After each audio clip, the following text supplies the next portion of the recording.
this edition of the Talk About Unity show here at the Edge Radio Network. I'm your host, Richard Jennings, and I do this with my co-host, Carlen Charleston, and together we talk about unity. So we want to welcome you to our show today, and we're really excited about our show today because this is the first time we've had a lot of in-studio guests, but it's usually by Zoom or virtually. And today we've got our first live in-studio guest, and we're very honored to have Police Chief. I always called him Chief, but he's a lot of other things besides that. We're going to get some info on that later, but I call him Chief Jeron Barnett. And so we're just glad to have you, Chief, being here with us today. Thank you for coming. Thank you. All right. And so we got a lot of things we're going to cover today. We got a lot of topics, and so we're going to sit down and just throw some of these things out. But one of the first things we wanted to talk about, tonight, the upcoming presidential debate. A lot of issues. You got some pre-debate analysis for us, Richard. What do you think? Well, I got the popcorn ready. This is going to be something. You know, I don't know if we've ever had a more contentious election cycle. It is really the mudslinging and the name calling and the innuendos. It's really going to be something. And my biggest concern is at the end of the day. I love the way that this debate is being set up. It's 90 minutes, no breaks. Ooh. No studio audience. They got studio audience. They do have a studio audience with between 80 and 100 people, and so but there's no breaks.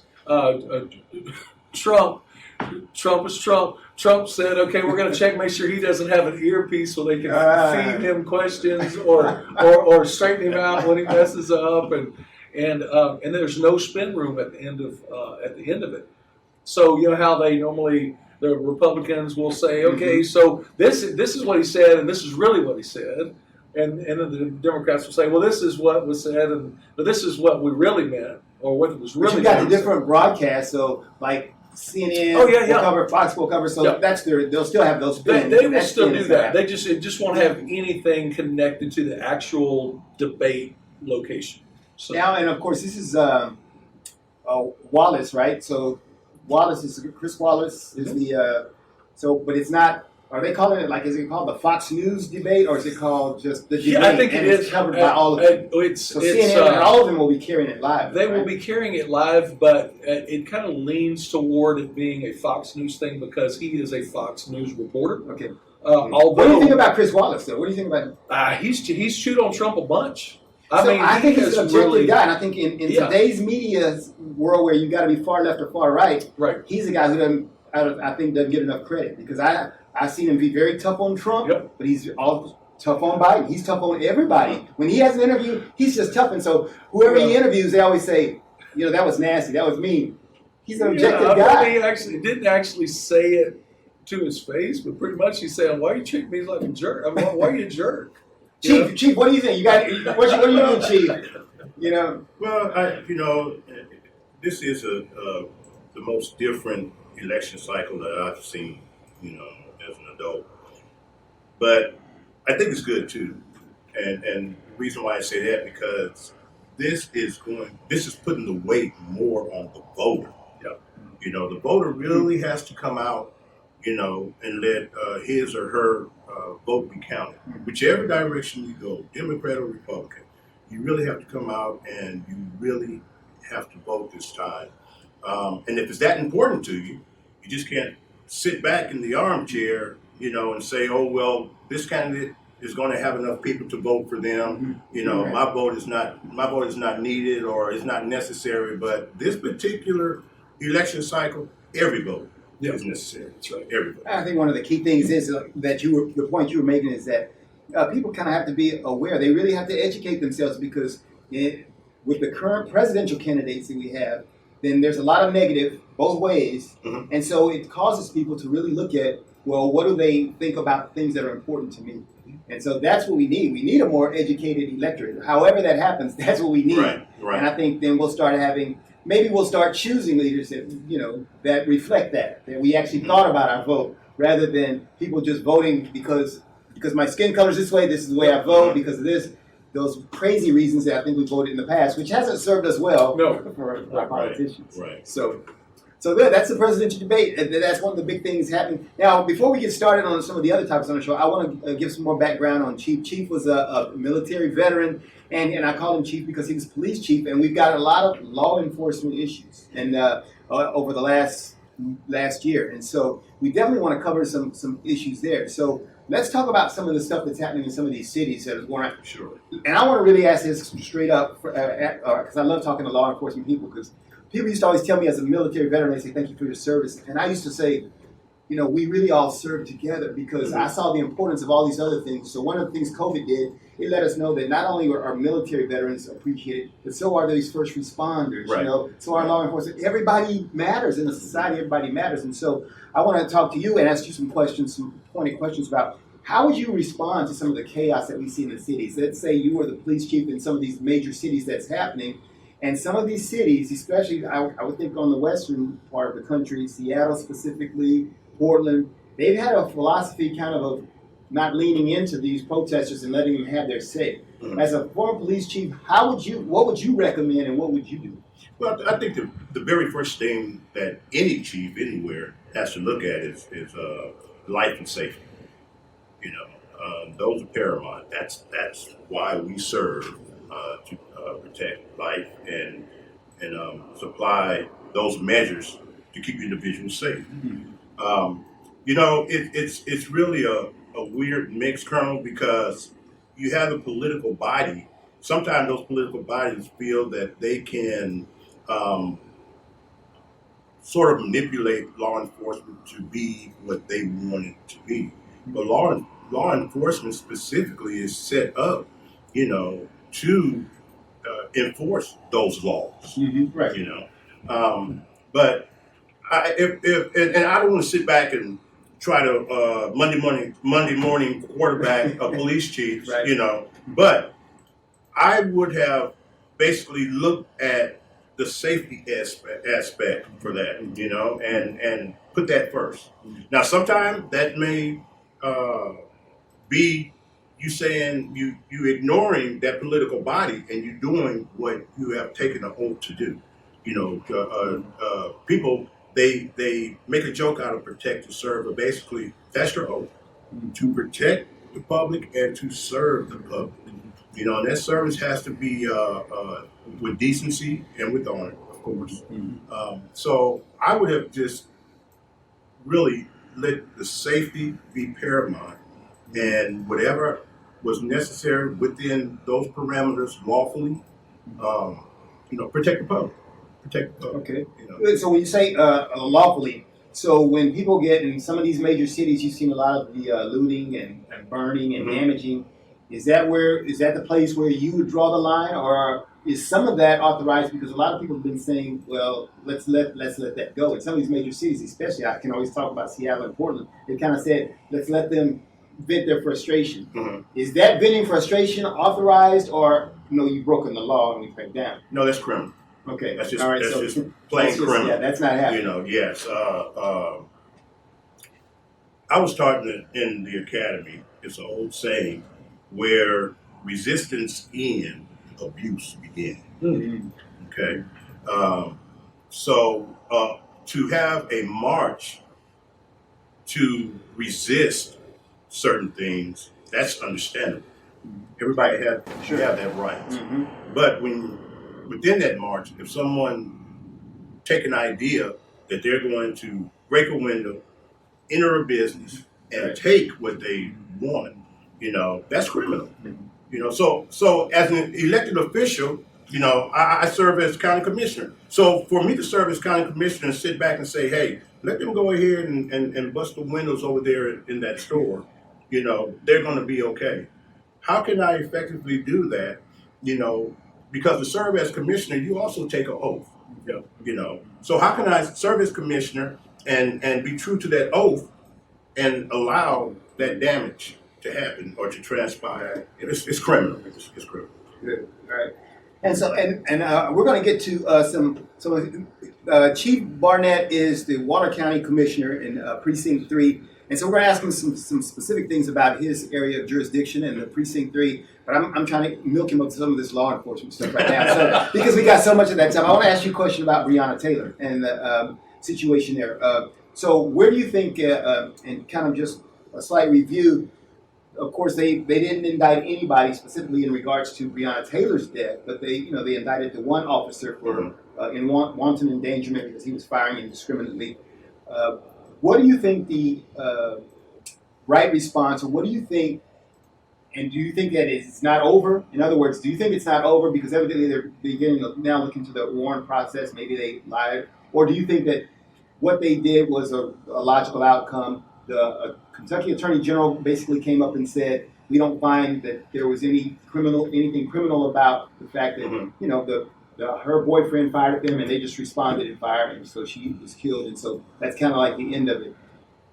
So as you saw, there were protests and demonstrations because people are upset about that, and I think they're having a Justice Department investigation nationally so that they can look further into it. What is your view on the road ahead for the Breonna Taylor situation? What happened? Well, Colonel, I really don't know as far as going forward. Those things that may transpire. I only hope that there will be some civility in what transpired, because this is definitely a time for conversation. Yes. Let's talk about it. Yes, it's definitely a time. Talk about unity. Yes. And Kentucky law, I don't know how, that law is, but as a former police administrator, and looking at that particular situation, it's possible that it could have been handled differently by law enforcement, and not trying to point a finger at anyone, and trying to say who was right and who was wrong, because that we still have to look at the law, the written law, for that particular state, and how that law is correlates with the actions that transpire, but just being in situations, I've executed warrants with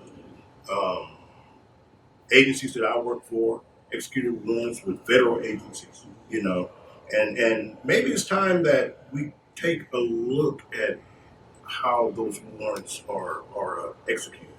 As far as our approach, and the way we do our approach. Law enforcement is something that has been around for centuries and decades. I want to say maybe New York was probably one of the first way back 1830 or whenever, it started. But needless to say, everything has to go through its origin, and everything has a start, it has a middle, and it has an ending. And even in law enforcement, I think we should start looking at some of our processes and some of the way that we do things, But I will say this, and you all forgive me, I'm a preacher's son, so if I get winded, just let me know. But so are you. I know. You can go. So, but one thing that has to be understood, and this is not by any means an excuse, everyone is fearful. People look at law enforcement, they look at us wear a uniform, they look at us wear the badge, man, you're scared. You're scared. Right. You're scared. And if you aren't scared, when you get ready to execute something, then there's something wrong with you. Right.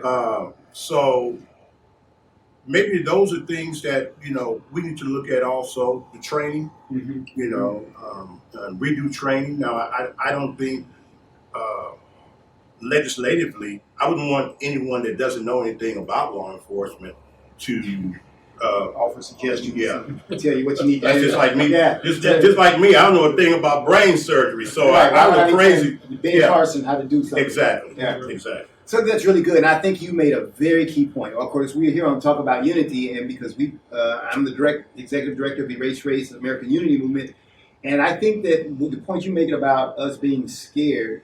And everybody really is scared. Yes. Everybody's scared of each other. Why? I think a lot of it has to do with our social media. We don't really connect with people. And that's why it's so important we got our live in-person guests, because There's a difference when you talk directly to a person than it is when you're shooting out text messages or doing social media.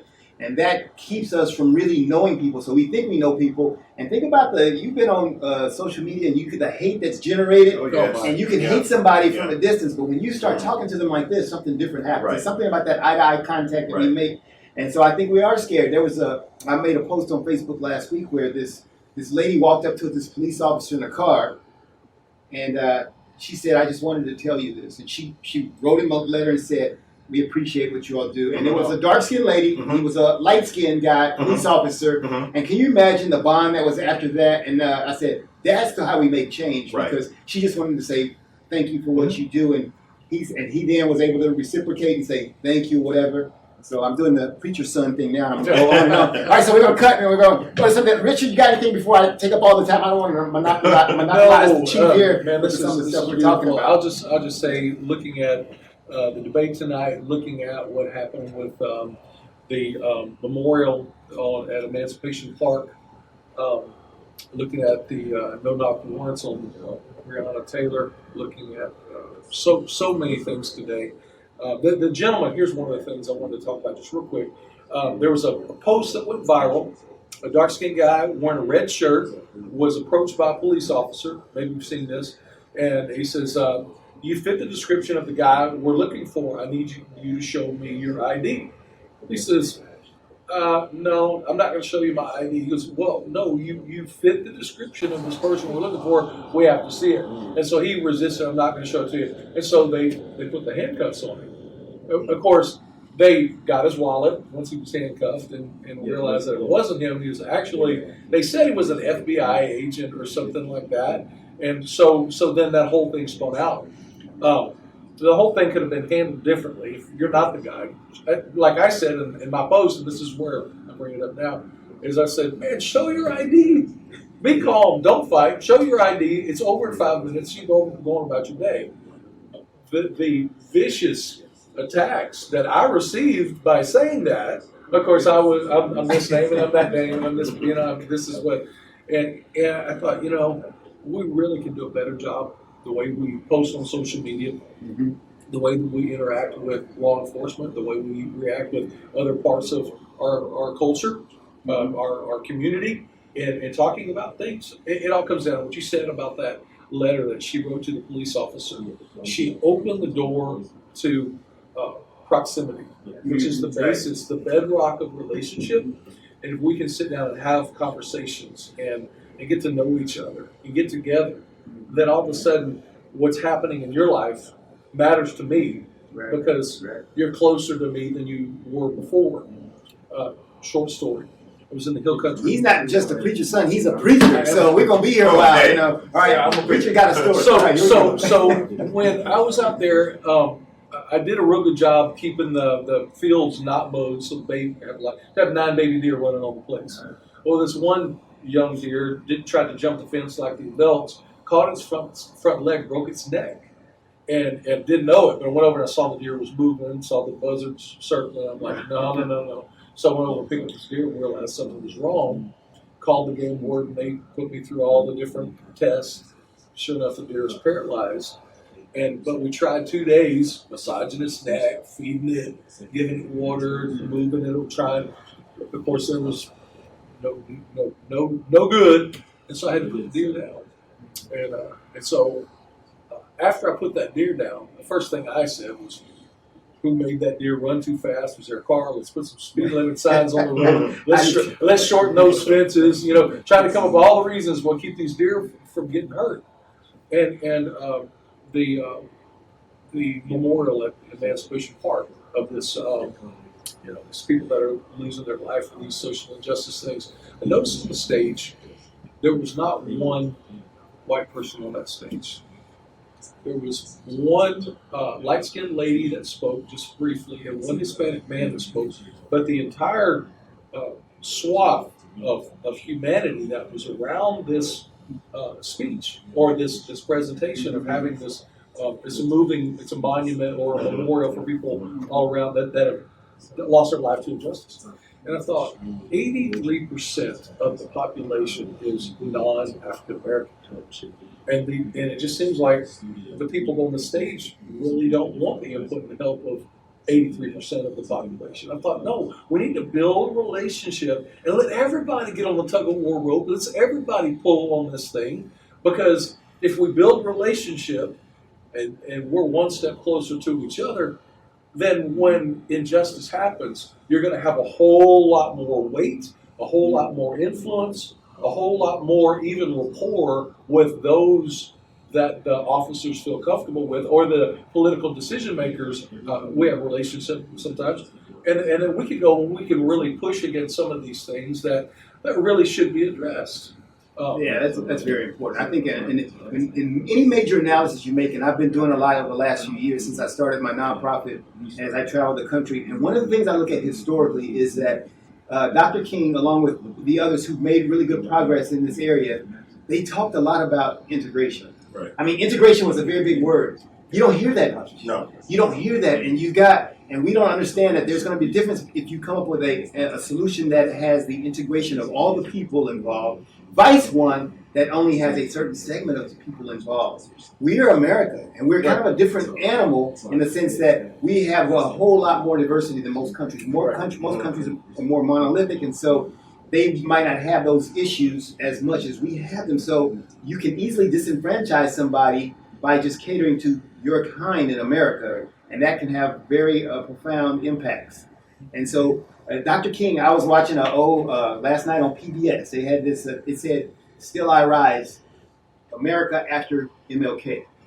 And I noticed when they're marching, they had signs that said, "Integrate now, integrate now." And when you think about the other side, there were people who kept saying, "We will never integrate. Desegregation now, desegregation forever."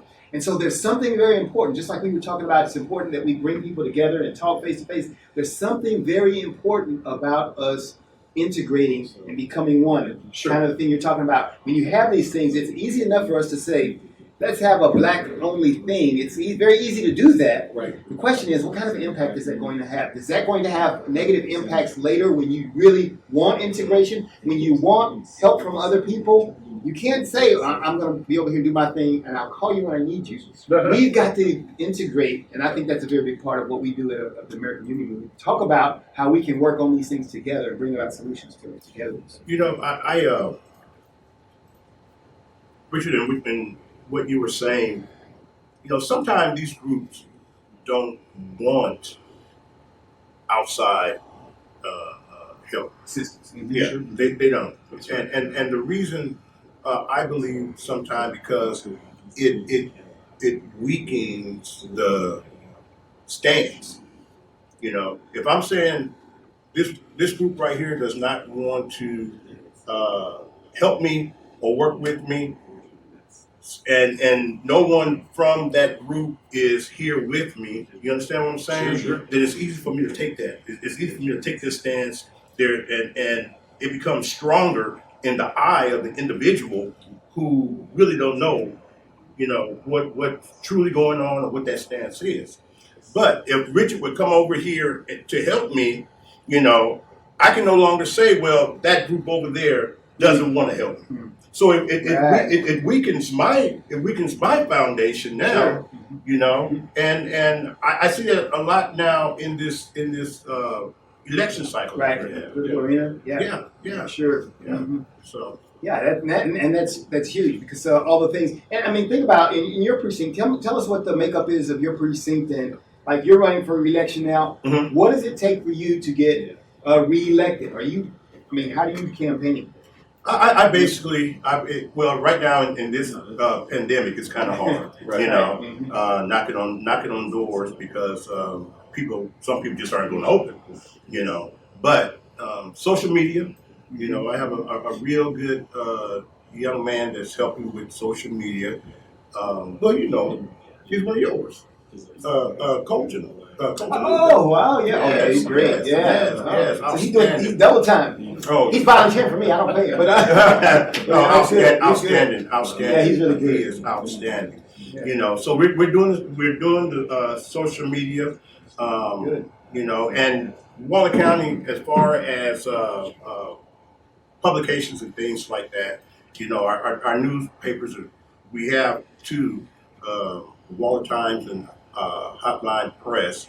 So you advertise that, but basically it's getting out where you can and putting your message out there, and trying to help people to remember what you've been able to accomplish or what you've been able to help accomplish, since I've been commissioner. Well, make that pitch. Tell us what make that pitch. Tell us what the people in Precinct 3 need to know about Jeron Barnett. Well, the first thing you need to know about me is that I'm still me. No, but I'm a father. I'm married. I'm a father. Two daughters. Both attend Prairie View A&M University. I'm very proud of. I've served as the police chief for the city of Prairie View for it was approximately 4 years, and at the end of that, I thought I was going to just get away from public service and try to go out to the corporate world. But people within the community came to me and asked me to run for a commission. And that's what I did. That was in 2012. I took office in 2013, and I'm still there now. It has really been a wonderful opportunity for me to be able to see some things transpire. Waller County right now is really a growing county. Many have pegged us as being the fastest growing county, in the state of Texas, and I can believe it. And go down south on the south end around that I-10 corridor, you can see it transpiring. Come up north around 290, you see it happening. Since I've been commissioner, Waller County has added a new community center, which is actually there in Prairie View. We use that. Yes. We use that. Yes. Yeah. We've added a state-of-the-art criminal justice center. We have an awesome Veterans Memorial that, as a matter of fact, on tomorrow, if anyone, all veterans, Waller County and from abroad, we will be doing a flag raising ceremony tomorrow around 9:30, between 9:30 quarter to 10. Where's that? Right in front of the courthouse, Hempstead. Oh, okay. 832 Austin Street, which is the main highway right there. 290. Yes. And it is totally awesome. It's something that I've been blessed to chair that Veterans Memorial Committee, and I want to thank those committee members for allowing me that opportunity. But we've had people from the community, businesses to donate. The county has done its part, and one thing we have to understand that no matter how you see your freedom is not free. That's right. It's a cost that had to be paid. So, and this is our way of honoring those who have paid that cost. Both present and past, and for those that may be looking at it more in the future. Right. So, but we've also improved our library. We have a new court annex on the south end, or county annex rather, on the south end. So we're growing. We have phenomenal businesses. We have an excellent economic development program, which is spearheaded by Vince Yoakum, phenomenal individual in doing what he's doing. Our governing body, our commissioners court. This is, as far as me, and not just because I'm on the court, but this is the best court that I have seen govern in Waller County over my past 31, 32 years in the county. I mean, we make sure that everyone is inclusive. We go out to our communities when we're going to be do different planning. We go out to our communities and we get our community feedback, hoping to get that buy-in. As we were discussing earlier before we aired, our strategic plan. Yes. We have an all-encompassing strategic plan in Waller County, and we have a master park plan that we're working on, transportation plan. But all those plans are due to citizen participation. the citizens actually coming out and saying how they would want their county to look and to be represented.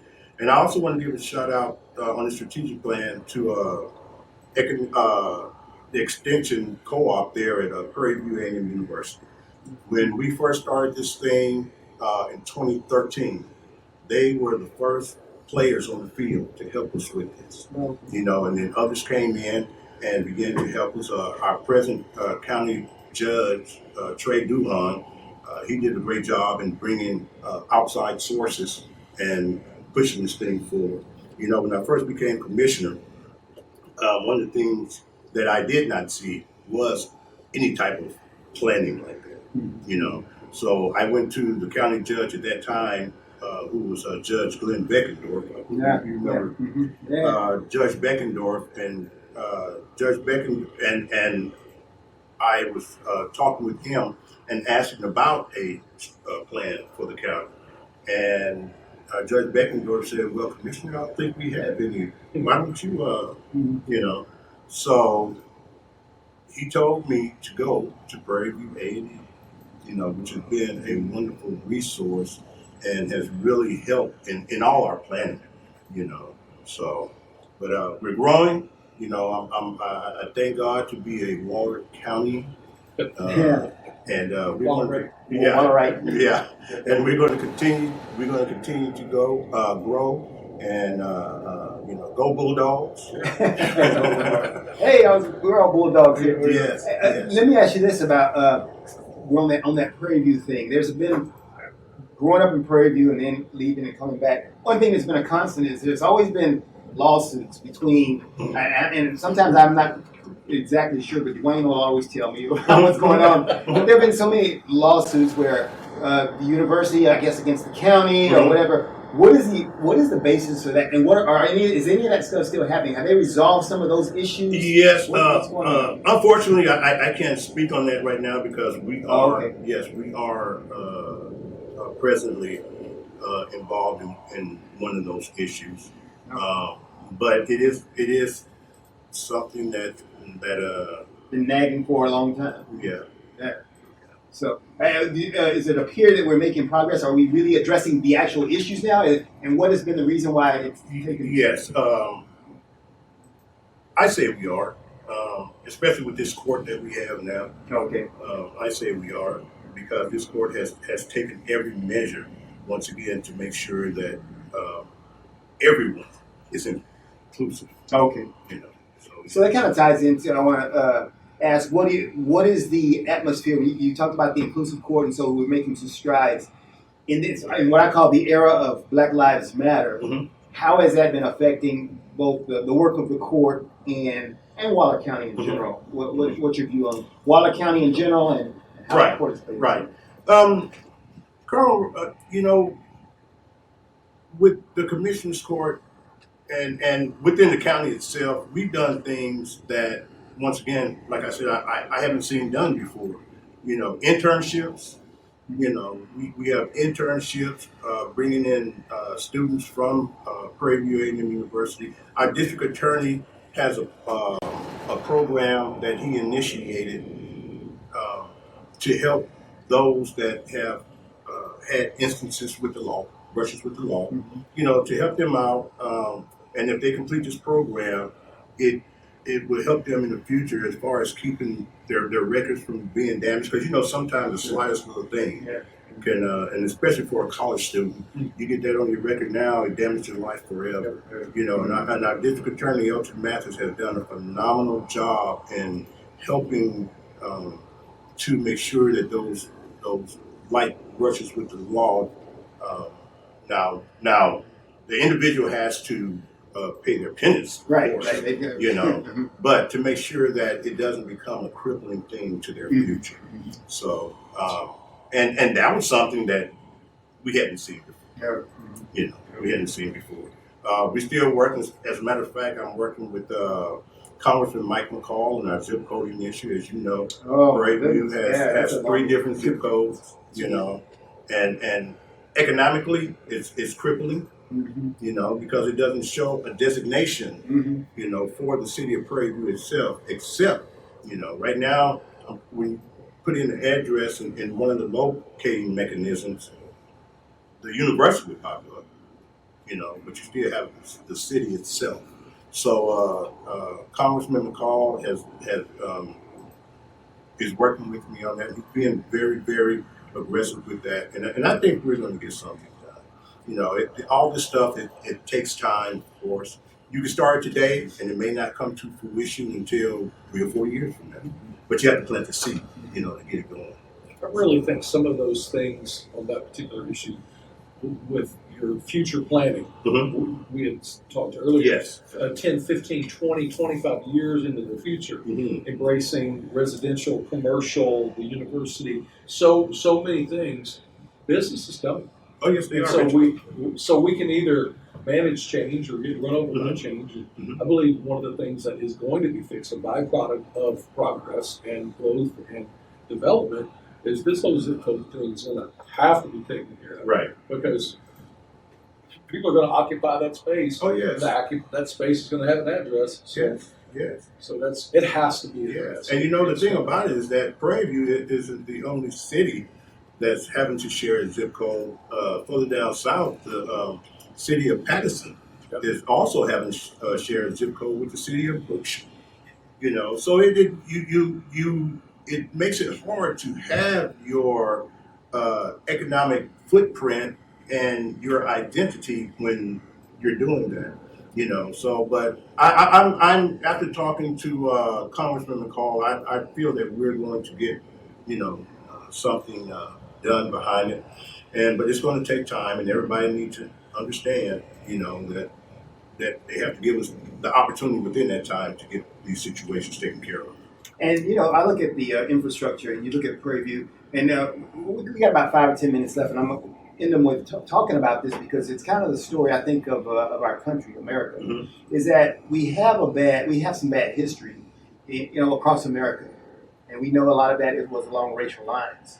But we've got to start thinking about how we move forward in that. Right. And so when I look at Prairie View, I remember when we opened up our barbecue restaurant there, and we were looking at some other property acquisition. We noticed some very strange things, and it's certain things such as like, you drive to Waller coming from Houston on 290, and as you're headed west on 290 there, then you got those feeder roads, up through Waller. Mm-hmm. As soon as you exit Waller, no more feeder roads. Right. Then they begin again after Prairie View, and you go on and you go, and so we used to think about that. Why is that? Why are we a pass-by? And then we add that onto the zip code issue. Mm-hmm. Why can't we get zip codes? And you get this picture, and you start thinking. And I'm a very objective guy to go, man, somebody had some very divisive things planned for us. Mm-hmm. And so it's much more important for us to start thinking about how we go forward and then what we can do differently so that we prevent that from happening in the future. So yeah. Carlen, that's a good thought. But I think we also need to look at the history on some of those things and how they came to be.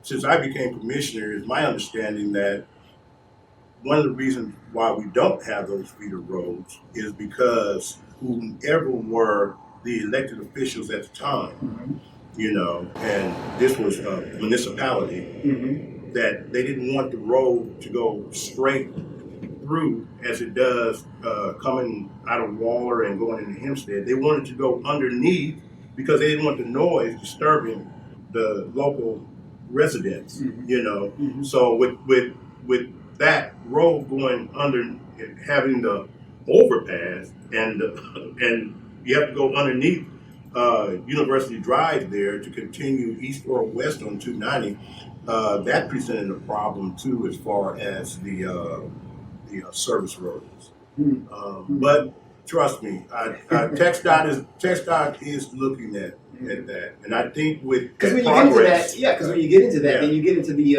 economics then, because your property there is not nearly as valuable if you got that feeder road where you can put businesses and you can get, because otherwise now people can't get off there, and so so it's one of the things you think about. Progress. That progress is going to bring about those things. We can see them. We can see that ball rolling. Even right now in the Waller area, that ball. You can see that ball rolling. Well, now how's Precinct 3 and Waller County doing as far as COVID? How are we doing? Look here. Waller County, we have decided not to rely on the state, not to rely on the federal government, but to do this thing ourselves. We have our own COVID testing that we're doing. And we voted this in week before last, I believe it was. And we're working with a medical facility out of Fort Bend, and they're helping us to where we can do our own COVID testing. The thing about working with the state, you have to work on state time, and sometimes that can be progressive, and sometimes it can just be downright slow, So we've taken the bull by the horn, and the county is paying through a grant that we got. The county is paying for our own COVID testing for our citizens. Oh, wow. I tell you, man, Waller County is the place to be. That's right? good. Yeah, and so have our numbers been good? Are numbers stabilized and going down? How are we? Our numbers are stabilized. Okay. Our numbers. Because I know we started back at school, and it probably gave everybody a chance to ramp them up some. Because Right. we started going back out, and so that's good if we're stable right now. Yes, Probably really our numbers are big. stabilized, and the thing about those ebb and flows in the numbers, we have to realize too, more people are getting tested. Yes. So those numbers are starting to go up. I was reading a report a few days ago with the flu season coming up on how close COVID-19 and flu symptoms are. Right. So now we're going to go through another stage of, okay, do you have the flu or do you have COVID-19? So, yeah. Challenging times. All right. Hey, well, we appreciate Chief in the studio with us today. Like I said, our first live guest. It's been a great time. And we look forward to. You got any closing comments before we head out there, Rich? No, I just sure hope things work out for you, Chief, because the conversations that we had before the show, how you're really looking into the future, getting the feedback from everybody that's in the community, all the stakeholders. Yes. It's what Waller needs. Yes, it's sir. something that we've longed for that. decades ago, and Yes. now we see the progress. It is here. And so, How can people find you, support you? You got anything, a Facebook website where people can go and support Chief? Well, I keep saying Chief. He's Commissioner Barnett now. Commissioner. Yes. Re-elect Commissioner Barnett. Or you can also contact me if you'd like. I'll give you my number, which is 832-483-8900. Or you can also P.O. Box 2846, Prairie View, Texas, 77446. And once again, I appreciate everyone's support, but more importantly, I'm asking for your vote for re-election. Please allow me to finish some of those things that we started, and to start some of those things to where someone else will have opportunity to finish. Outstanding. On behalf of my co-host Richard Jennings, I'm Carlen Charleston, and we're here to talk about Unity, sponsored by Race Trace. We want to thank Chief Barnett for being with us today. And until next time, remember, on Edge Radio Network, truth still matters. When people stop talking to each other, society is on the edge. Let's bring them back. Edge Radio, because truth still matters.